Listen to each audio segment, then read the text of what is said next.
Hi all, welcome to the online recording youth section parents info presentation. This is obviously for those that were not able to make it on the night, and hopefully me just attaching some audio files to the presentation will make life easier and easier to understand the presentation. Fingers crossed it all works.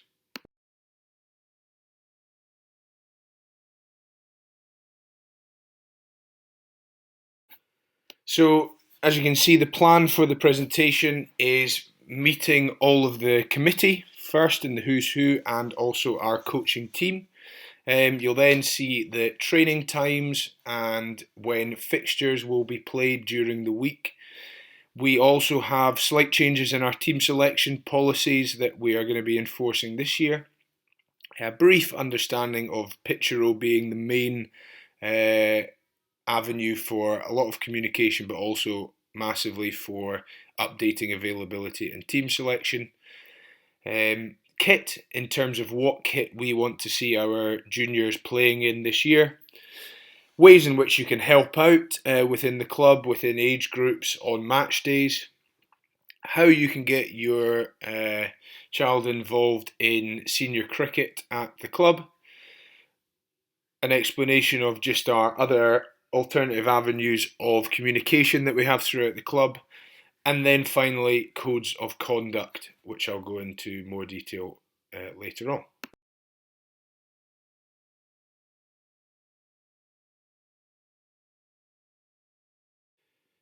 So here you can see our youth committee that we have. We've got Matt Lancashire as the youth convener, overseeing all things junior WCC. We've got Fiona Patterson, who is our new youth secretary, taking over from Rob Baltzer previously, and also the under-12s lead. However, again, if there is anyone within that kind of age group or has a child in under-12s that would be willing to support / take that under-12s lead role on, that would be massively appreciated. And then we have our treasurer, Alan Lang, child protection officer, Rachel Turner, myself, Andrew Chalmers as director of cricket, Michael Ferguson leading the under-16s this year. He was previously under-14s but has moved up the age group. Charlotte Tucker as the under-14s lead and also the women and girls convener, so linking the two together. And then Anna Carson has taken on the under-10s lead this year as well.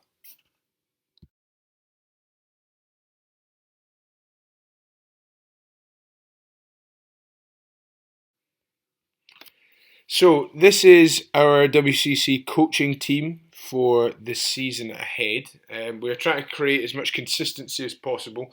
So you will see these individuals in front of you. You'll see their faces at Craig Lockhart and Mireside throughout the summer. Familiar faces are obviously Ollie Hares in the middle there, as our head coach for both junior and senior in the club. And obviously Ollie is an ex-Scotland player, so with a huge amount of actual cricketing experience. Parker Neame is also a first 11 cricketer and has been coaching at the club for several years now and will continue to do that. Emily Tucker, current Watsonians women player, but also Scotland under-19s women's squad member, who was helping with the All-Stars last year, so she remains part of the group. Two new faces. We've got Liam Naylor, who has just made his Scotland debut a month or so ago, who has joined the club as a coach, but also a first 11 player. And then Jasper Davidson as well, similar situation, but Jasper is a Scotland A player and will also be playing for the first 11, but coaching the masses of our junior age groups as well.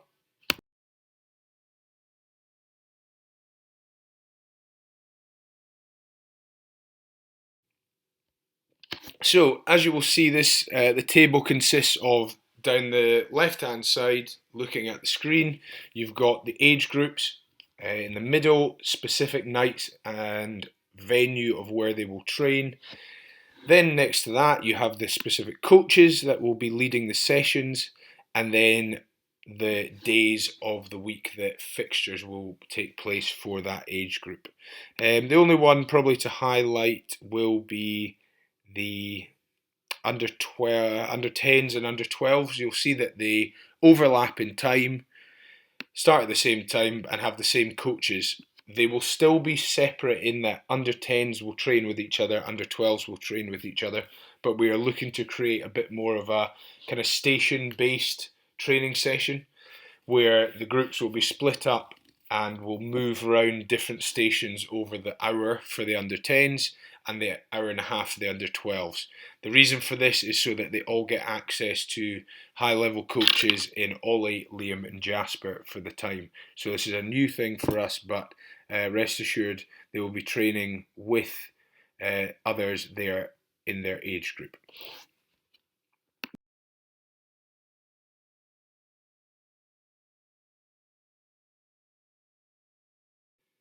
So in terms of other action in the club, we've got cup matches for our age groups now. We have the English Cricket Board, the ECB Cup, which is set at under 13 and under 15 level. And then we have the Cricket Scotland Cups, which are under 14 and under 16. We have already started setting up groups for the under 13, under 15 Cup. This is obviously not the age groups they play in the leagues up here or train in. However, we have created those groups on Pitchero, so please keep an eye out if you get a notification to join that particular group due to the fact that your child is within that specific age group.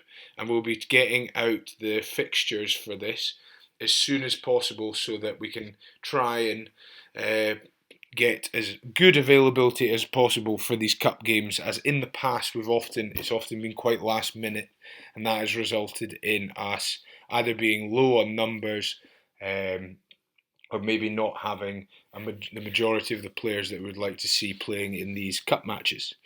Easter and summer camps. We have the Easter camp coming up very soon now. There are still spaces available. You can now book on for the whole week, or you can book on for individual days. This can all be found through the link that you can see 2 points down there where it says book on Pitchero. You'll be able to get onto that. Summer camps. Again, we have 3 summer camps this year. Spaces are already filling up, which is brilliant to see. But again, you can book for these through that link just below the summer camp comment. Quick Cricket Festival for the under 10s. It's likely to be on Sunday the 18th of June. We will get this information out to you, specific date, but again, probably worth putting that one in the diary if this is the age group you're involved. We are always looking for helpers on the day. It's a brilliant day for the club. At Mireside last year, we had about 6 or so pitches with many parents down watching, and a lot of juniors from clubs across the Lothians playing in a very fun-filled kind of morning of cricket. So again, if you have any interest in helping out, please just email me, Andrew Chalmers, through the email of doc.watsoniancc@gmail.com. That email will be scattered throughout this presentation, and I'll also send it on in the email that I'll follow up with. Barbecue after training night. We will be likely to do this in June, but we'll confirm a specific date. Most likely this will be on a Monday training night when the large majority of our juniors are down, so keep an eye out for that. Pizza and prize night. Again, this is for P6s and above. This has really started to grow in numbers every year. We get a little quiz going as well, and then also all the end of season awards for each age group. So it's a brilliant evening, and that is now locked in, the date, as Friday the 8th of September. So please keep that free and look out for that, because we'd love to have as many people attending as possible. The Taverners Kit Exchange. This will be at the end of the season, but more information about this will come out throughout the season. And then finally, the Facebook WCC Kit Exchange page. This is a new initiative we've brought in this year. Thanks you to Fiona Patterson, who set it all up. It's basically an opportunity you can click the link and get access to this Facebook group. The purpose of it is to either sell any of your child's old kit that they've maybe grown out of or no longer use, or simply can give it away on the page to other Watsonian members who will simply get in touch with you directly through the page and come and collect the clothing or equipment off you at training or from your house, whatever you want to organise. Or it's a place where you can purchase second-hand Watsonian clothing or kit, because we understand that cricket equipment can be very expensive. So this is an opportunity to hopefully reduce the expense at this stage.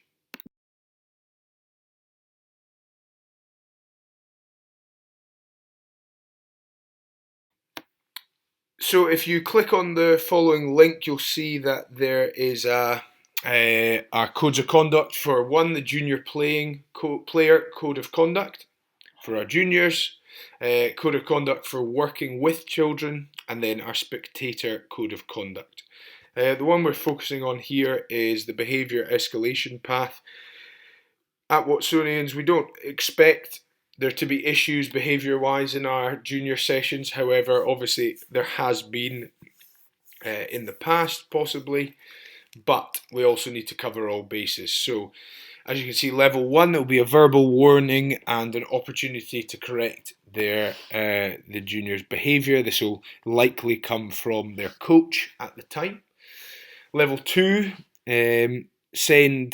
will be sent to the youth lead coach or myself, director of cricket, to acknowledge the behaviour, and then we would have a discussion, a restorative discussion, to reflect on their actions and what we can do going forward to change this. This will also be recorded so that if there's more issues later on, then we will be able to refer back to this. And then finally, if we were to escalate to level 3, which we've not had to yet, but we would remove the individual from the group session for that evening period and work out a strategy of what would be the best way in getting them back into the training session consistently without any issues arising. And this discussion would be had with myself, Andrew Chalmers, and the parent/guardian to outline steps moving forward.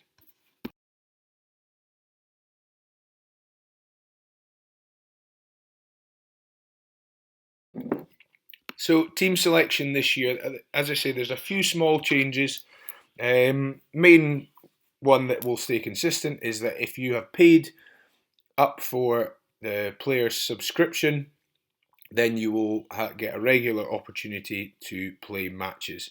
Teams will be completely rotated by the age group leads, and there is no specific streaming of ability level for the large majority of matches. However, when it comes to the cup games, these are ones where we're looking to push our teams as far as we can, and these teams will be streamed in that we will be trying to put out the best team we can for cup matches. This will be the age group lead, but they will be advised by the specific age group coaches and myself as to who we believe should be in that team.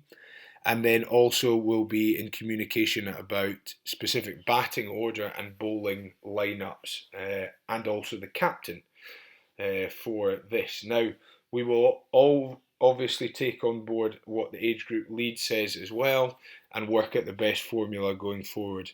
The only slight change as well that will also be streamed teams is that when leagues that have teams that have two teams from the same club in the league have been requested to put out an A and B team on these days. So when we play Carlton, for example, who will have two teams also in the under 12 and under 14, it has been scheduled that we will play Carlton, one at Mireside and then another team at will play Carlton at Grange Lone, and the Grange Lone one will be the A matchup, and the Myerside one, for example, would be the B matchup.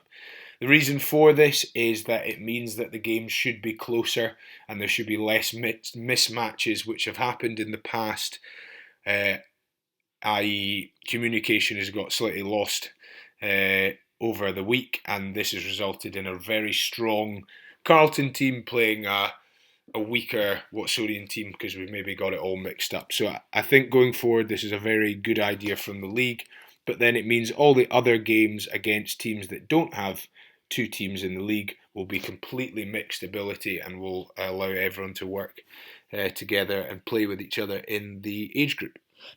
And then final topic would be the punctuality. I think this is something that we as a club can definitely get better at. We completely understand that all our juniors have no doubt very busy schedules with other sports, and getting across town and things to certain venues can be incredibly challenging. However, we would like to really start to aim for, if it's a 6:15 p.m. start, we would like to see our players be there ready, dressed to go at 5:45. This will allow them to be sufficiently warmed up and ready to go, and also have time to discuss just to finalise the batting and bowling order, which has already been provided.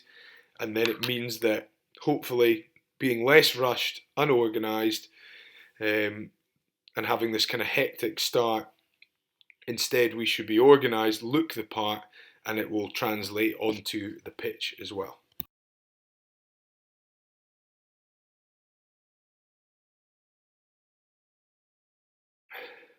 In terms of team selection week by week, we will be using picture row. Personally, from using it a lot myself for adult cricket as well, it is a lot easier to get picture row, the picture row app on your phone if you're able to do that, and you can also set it so that notifications come up. You'll start to see fixtures pinging up on your picture row for the season, as we've just received the draft of fixtures. So it would be ideal if you're able to update availability 3 weeks in advance. That would be the perfect scenario, because then it means we could start to plan and also ensure that everyone is getting an equal amount of games. I think when it gets tough to make sure rotation is put in is when availability checks are done very late on, i.e. a few days before, and we can often get we can get it wrong and people don't get an equal amount of games, but it is very challenging if we're not seeing in advance when other times a junior might not be able to play. So the further in advance we know about availability, the better.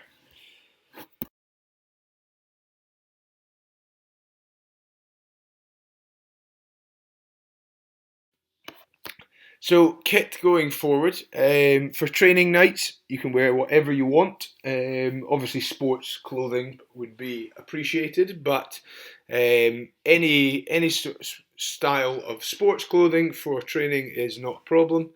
For matches, we're really wanting to push the Bonnie Burrito maroon t-shirt, as you can see on the right hand side here.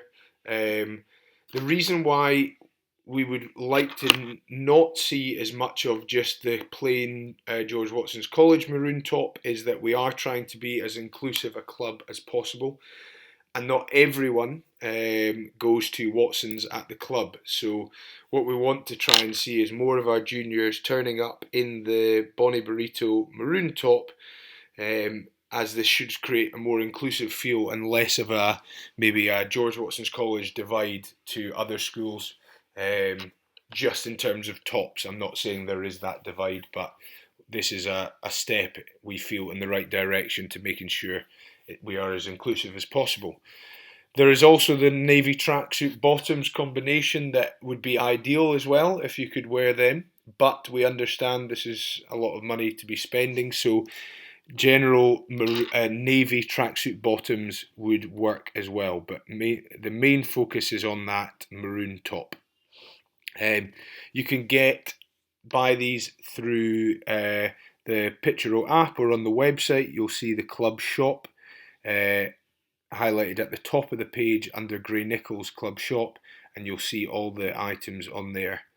If you're going to be playing senior matches, unfortunately the seniors still play in whites. Hopefully eventually they will turn to colours in years to come, but it is whites, so these can be seen and have the Ellison sponsor on it on the website, and can also be seen on our Grey Nichols Club website from there. In terms of equipment, from under 12 and up, you'll be playing hardball, so it's important that our juniors have their own abdominal guard. To be honest, it's probably more from their side of things. They don't necessarily want to be borrowing a box from their friends or from the club kit bag, so probably if there's going to be anything you'd buy, it would be a box. In terms of helmets, you can also purchase these from our club website, Grey Nichols, or also the Missouri link that is highlighted on our club website. However, it is important to know we do have a lot of spare kit that can be borrowed, so please do not feel that you have to go out and spend a huge amount of money on kit. There is suggestions of where you could buy equipment from on the website, but also please just email me if you have any questions about it and I can help out, or use our new Facebook kit page, exchange page, and I'm sure there'll be people that have old helmets or pads that are probably in very good condition but have been grown out of very quickly, so loads of alternatives.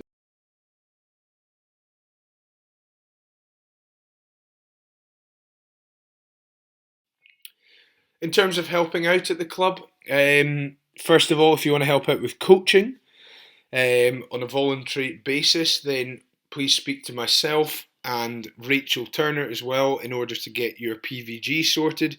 It really does not take long to do now, and is a much more simple process than it has been in the past. Also via the link there is coaching courses available if this is also something you'd be keen to go down and maybe just gain a little bit more expertise with it. In terms of match, all our fixtures, in order for the match to run, we must have a match manager who's basically there on the day providing the juniors with the batting order, who's going to go in next, general organisation of everything happening on the match day.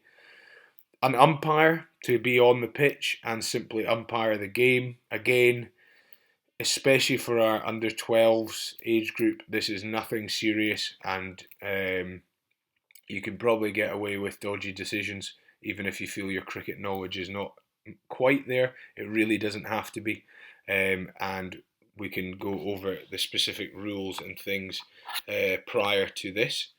And then scoring I think is now becoming easier and easier because of, as you can see, the scoring app. Now all the club teams are going to use Cricket Live Score EU this year.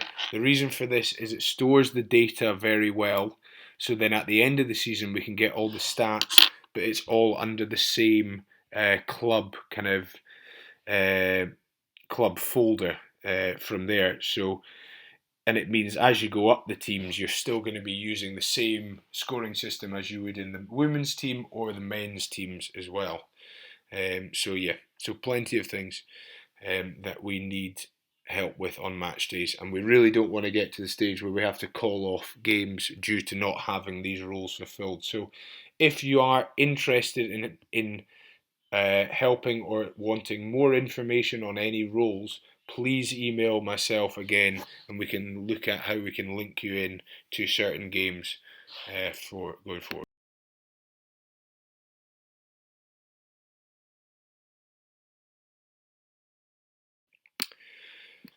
So also we start to encourage our kind of under 14 age group juniors to start playing adult cricket, be that from the women's team or into the first to fourth 11, sometimes a fifth 11.